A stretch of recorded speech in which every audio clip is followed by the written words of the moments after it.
భగవంతుడు ఎందుకు బాధ పెడుతూ ఉంటాడు అంటే దానికి ప్రధానమైనటువంటి కారణము ఒక్కటి ఉంటుంది.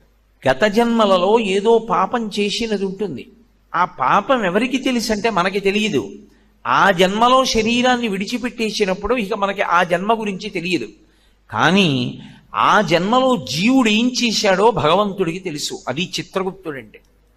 ఆయన వ్రాసి పెట్టుకుంటాడు, దాన్ని అనుభవంలోకి తీసుకొస్తాడు. చేసిన పాపం కష్టం రూపంలో పోవాలి. వీడు కూడా బాధపడ్డాడు అనుకోండి, ఆ బాధ రూపంలో చేసిన పాపం పోతుంది.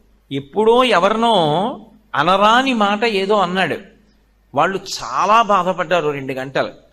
వాళ్ళు బాధపడ్డారు కదూ, ఆ బాధపడినట్టే ఇప్పుడు కూడా నిన్ను ఎవరో ఒకళ్ళు ఏదో అనరాని మాట అంటారు, నువ్వు 2 గంటలు బాధపడతావు. ఈశ్వరుడు గత జన్మలలో చేసిన పాపాన్ని దృష్టిలో పెట్టుకుని ఫలిత